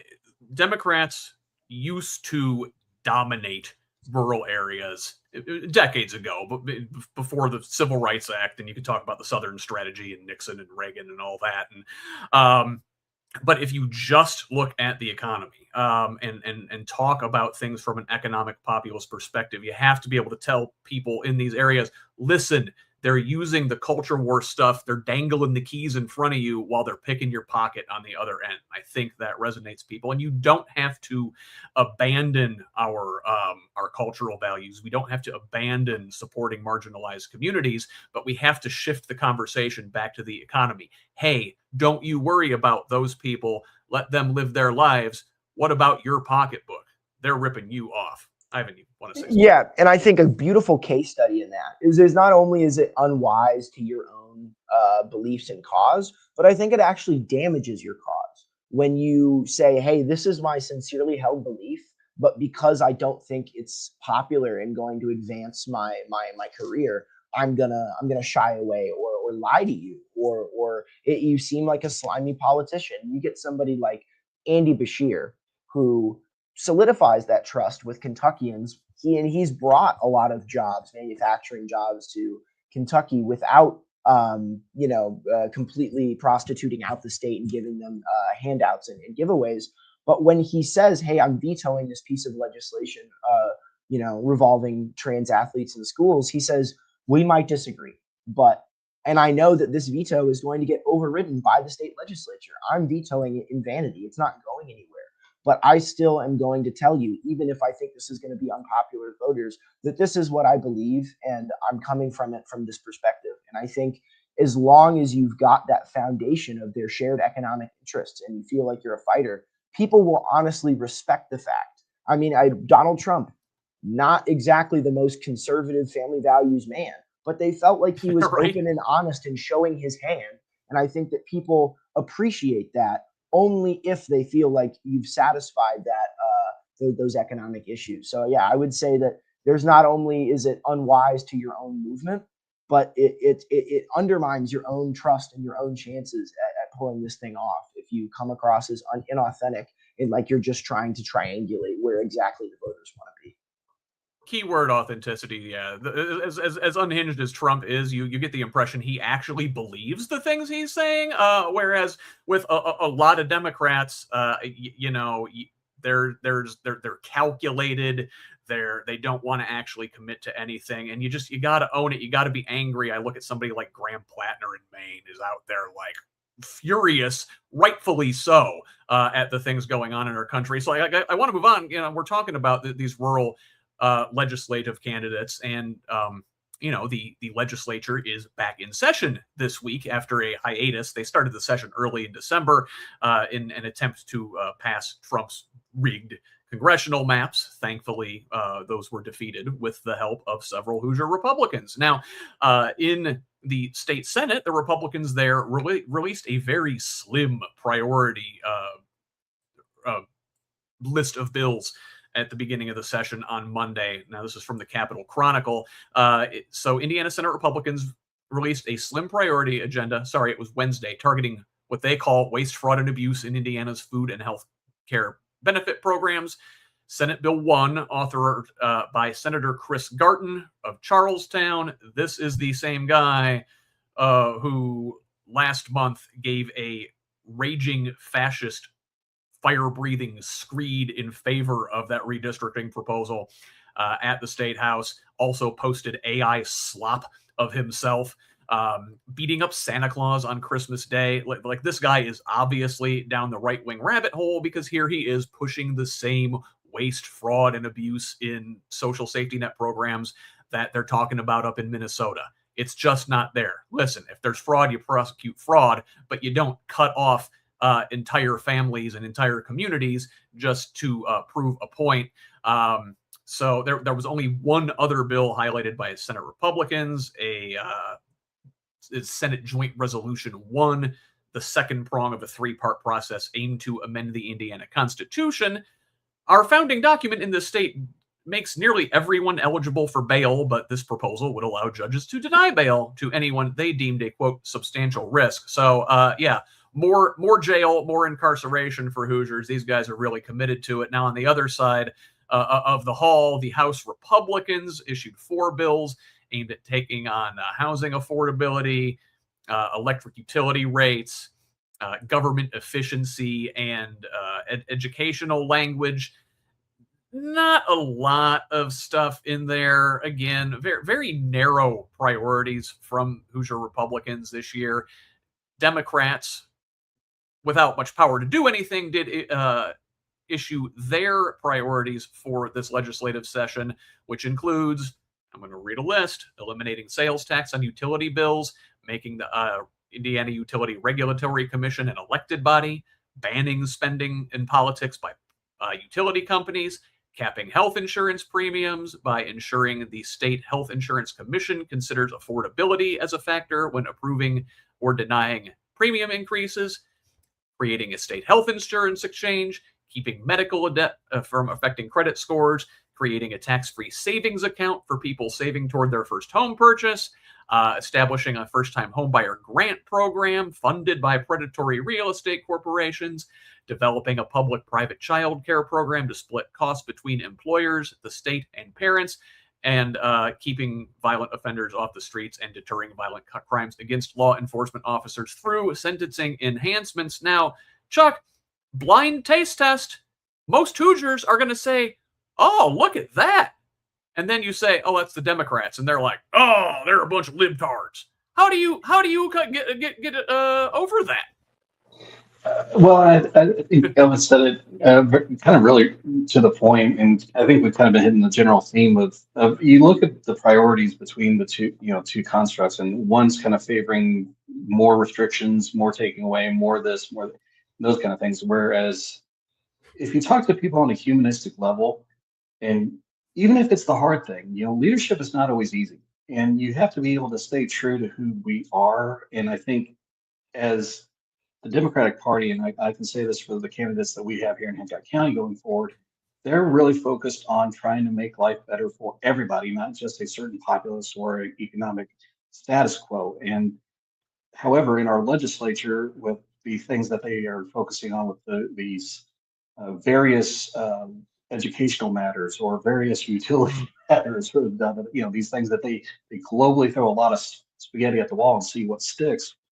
They do that to kind of take away from what they're doing elsewhere. And while they acknowledge SB1 did a lot of things, it also screwed up a lot of things. And they haven't really addressed the problems that they created with that SB1 bill. So now they have to go, they're trying to save face because they know they're coming up on another election cycle. They know they're going to have, it's going to be a hard fight because Hoosiers have said, look, we don't agree with how this is going. And I think a lot of people, this point is starting to see these folks are not doing what they said they would do for us. They have not made it easier for local farmers to stay in business. They have not made it easier for us to afford things on a very local level. And the fact that they use this utility term in the legislature quite frequently, they have to, and I think that's a bad idea. They need to state it more accurately. It's the electrical companies, the for-profit entities, and those things that really set a stage of saying, well, we can go after this because the IREC is not going to stand against us. And in fact, more times than not, they go with it because they are politically, appointed, and they don't have any allegiance other than to the political winds that put them in place. I think having elected, if we're going to keep them political, then fine, let's make it elected and really have representatives on that committee that understand the utility frameworks where we could save money, where we can make better investments and have a stronger Indiana moving forward for everybody, instead of just more money from people that from our ratepayers. Tabitha, I want to look at that, what they're proposing in the Senate. Like, it's basically one bill. Their whole one bill is, let's make it harder for Hoosier families to access the resources they need. Now, this is Chris Garton. Again, we've talked about this guy. Like, just he's become my favorite shitheel Republican in the state legislature. GOP, more like HGH. Am I right? I'm just so over this like super alpha male bullshit. At the end of the day, it's like, you know what? Especially the farming community. The people that will really be honest with you will tell you it takes everyone on the farm, and their wives are not just staying in the house, same as their kids. Like, everybody is out in the field picking up rocks. You know what I'm saying? So I think people just really appreciate just straight language that then people are held accountable for. Just say it plain. And at that point, it wouldn't matter, especially for people from the rural areas, I think, if whoever's running, if they're in office or if they're running for office, if they can show that they mean what they say and they're authentic and they're consistent. And like, it takes a while to build one's reputation, right? But you have to stick with it. And the only people that are going to stick with it are the ones that believe in it. And people are seeing through that right now. Like, it doesn't matter whether it's Chris Gardner, like, Jesus. I mean, who wants to take on Santa? I just don't get it. Like, I had a good long conversation with his presumptive opponent for this fall right after this happened, and it's just gobsmacking. I don't know, man. Like, if there's one thing you don't do, it's you take on jolly old Saint Nick. Ivan, you're just a wee one, so you do not remember 1994 and Newt Gingrich's contract with America. Now, filled with a bunch of terrible ideas. However, the idea of putting forward this contract and running on it and putting the platform in the center was, I think, a good political strategy. And I just read down that long list of Democratic priorities in the House. Why can't Indiana Democrats, whose brand has been largely toxic in this state for, a generation now, say, if you elect a bunch of us, this is what we will fight for? I don't know. Seems like a good idea to me. Am I wrong? No, I think on the legislative side, they've got that part locked down. The bills you just read off to me would be among the ones that I would create a hypothetical platform that I think would be that wedge that you drive into the supermajority to say, hey, these guys are worried about messaging bills. These guys are worried about, locking people up even further. And they're not concerned about fixing your school funding, fixing your library funding, and things like that. But I think an example would be our next story of why that doesn't really get the traction you want, is that the messengers don't exactly have that kind of trust. And I think there's one element is that you can have Andrea Hunley, you can have Carrie Hamilton posting about these bills, but it's going to be a tree falling in a forest until you're getting. And actually, credit to Carrie Hamilton, she was on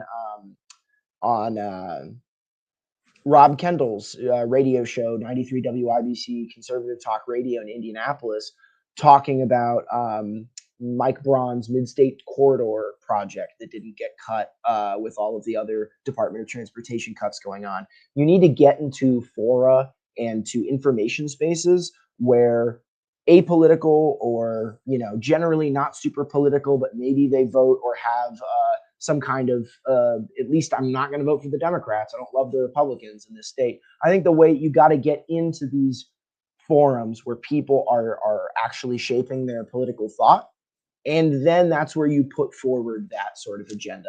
And you need to have some sort of credibility, and you get that credibility by being consistent, as Tabitha was emphasizing, on these issues over time. but you also need to be in spaces where people hear that. And then you need to have that reputation of authenticity that comes from consistency, but then also comes from cleaning house. And you're probably going to see, I think you could probably tangibly say that you could affect the situation we're about to talk about if the Democrats from the state legislature were to apply pressure and say, hey, we can't go on a statewide level and say, trust us, Democrats, when we're given full control. We just don't ask any questions and we fall into a political machine. But I won't spoil the next plot. No, well, thank you for teeing that up for me. And unfortunately, we don't have a ton of time to talk about it. We've only got maybe 5 minutes to address all these issues. But you're hinting at the situation in Indianapolis, which is run by Democrats, and Mayor Joe Hogsett, who's now in his 3rd term there. Again, with Democrats like these, who needs Republicans? So, one of the pieces in the legislature that is up for debate is House Bill 1423, which largely falls in line with the recommendations made by the Indianapolis Local Education Alliance. And this would create a public education corporation made of 9 board members appointed by the mayor. The new body would have authority over control over school property, transportation, and essentially merge the charters and subvert the democratically elected IPS school board. And this thing, if it passes, goes into effect really quickly. It would require the mayor to appoint members to this body by June 1st of this year. So, like, right away. And of course, the one thing in this bill where they diverged from the recommendations of ILEA was that there's no mention of the need for additional special education funding. One recommendation from ILEA that does not appear to have been followed. Now, staying in Indianapolis with Hogsett, the Marion County Prosecutor's Office on January 6th released its quarterly grand jury report, which shows the grand jury heard testimony on 5 occasions in November and December. That testimony concerned, quote, unlawful touching and or unlawful communication by a public servant, and the unlawful pecuniary interest in a contract of a public servant and or former public servant. So this is from Mirror Indy. While the report doesn't go into further detail or name him specifically, this timeline matches up pretty precisely with the allegations against former Hogsett Chief of Staff Thomas Cook. In October, a Mirror Indy and Indy Star joint investigation found at least $80 million in public incentives were awarded or recommended to Cook's clients after he was forced to resign over a prohibited relationship with a subordinate. That employee, Scarlett Andrews, was promoted shortly after Cook's resignation to lead the Department of Metropolitan Development, the city agency responsible for the incentives that flowed to Cook's clients. This same guy, Thomas Cook, had also been previously accused of sexual misconduct and abuse by multiple women he had supervised in the mayor's office. Now, Hogsett's appointing a new chief of staff and deputy mayor this week. Now, he's had one since a different one than Cook. Cook's been gone for a couple of years. Dan Parker has served since 2022. He just ended his term at the end of 2025. The new chief of staff is current Indianapolis Metropolitan Police Department Chief Chris Bailey, who is leaving the force to become Hogsett's chief of staff and deputy mayor at the beginning of February. Now, again, we've maybe got 2 or 3 minutes to talk about this. So, Chuck, give me a quick thought. Quick thought, no matter how you change it, the culture has to be changed, and Hogsett's not doing that. He's not living up to what is the right way to administrate. These sexual abuse allegations, they should be dealt with, and they should be eliminated from the administration entirely. There's just no reason to have that happen at all. But that's my quick thought on it. Yeah, and Tabitha, again, about 1 minute from you, but like, Hogsett and the Indianapolis Democrats doing stuff like that, allowing the corruption to take place under their noses, gutting public education. Are they ruining the Democratic brand in the whole state as the largest media market? When you see Indiana Democrat, you see Joe Hogsett. I mean, man, the right doesn't need any more than that, do they? Really? I don't have anything else to say. I mean, it speaks volumes. Ivan, last word on this before we move to our closing thoughts. Yeah, I think it absolutely tarnishes the reputation of the Indiana Democrats as a whole, and especially when you don't get any kind of action or condemnation from the city county council, and the president of the city county council is widely thought to want to run for mayor, and he knows that Hogsett can keep this quiet and can insulate himself from all this fallout because he's at the top of the political machine. The sex story obviously gets the headlines, but you're directing.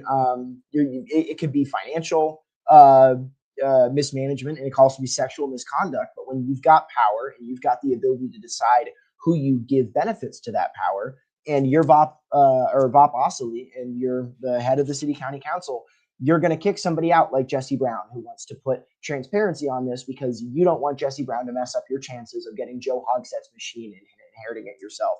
So it's absolutely going to tarnish the Indiana Democrats' reputation when every level of government is insulating itself from criticism. Yeah, listen, I will be crass here, but listen, not all Democrats are made alike, and I don't know what kind of girl y'all think I am, but just because you got a D doesn't mean I gotta suck it. So let's close out this week with a couple quick hits. State Senator Greg Walker has changed his mind and says he will seek re-election. This from the Capitol Chronicle. Walker announced last summer he wouldn't seek re-election, but filed this Wednesday to run anyway. He does have a primary opponent, however, in State Rep Michelle Davis, one of the extreme Christian nationalists in her caucus. Walker was a vocal opponent of Trump's redistricting effort. Also, in light sports news, Friday night, the Indiana Hoosiers football team defeated Oregon at the Peach Bowl in Atlanta to move on to the national championship game next Monday night in Miami, where they will face the Hurricanes. We really are living in the upside down. Never thought I'd see it. And finally, this week, a bill was introduced at the State House to make the pork tenderloin Indiana's official state sandwich. Legend says it was invented in Huntington in 1908. Senator from the Huntington area, Andy Zay, sponsored this legislation. Indiana is 5th in the country in pork production, so there's a tie-in there. Again, I don't know, waste of time. These things are silly. We have so many more problems we could be dealing with as a state, but I don't know, whatever. It's a stunt. I guess it's not that big of a deal. Let's go ahead and close this thing out. Chuck, where can the good folks find you online if they want to engage? They can find me at HancockCountyDemocrats.com. Just a quick shameless plug. On the 28th, we're going to be having a speaker series with Bo Bai, just kind of a get to know type of session. So I invite everybody to come and be a part of that. Just find us through our website. And Tabitha, you have a podcast, as do I. Where can folks listen to you? Well, basically just Google me. I'm on all social media. You can type in Tabitha Ziegler or Staring Down the Storm Autism Advocacy in America, and you'll find me. And Ivan, the good folks can find you at Upland Sandy, I know is your handle. What platform, John? Yeah, I'm posting regularly on Instagram. That's where I've got the most engagement and kind of give the most of my attention. But I'm also on TikTok. I'm posting as well on YouTube, and hopefully going to be getting soon into longer form video essay content. So check me out there as well. I'm also on X/Twitter at Upland Sandy as well. Fantastic. I know a guy that can help you to distribute that stuff. So listen, so for me, folks, you can find me online at HoosLeft is my handle on most of the social media sites. It's at whosleft.us on Blue Sky and Instagram and Threads. Also, again, please, we really appreciate your support with our new media venture here, Progressive Indiana Network. The website is progressiveindiana.net. We could really, really use a subscription, paid subscription if you can afford it. Follow us on all the social media sites there. It is at Progressive Indiana Network on most of them, at PIN Indiana on Blue Sky and TikTok. I think that covers it. rough week, everybody. Thank you guys for being here with us. Until next time, I'm Scott Aaron Rogers. Love each other, Indiana.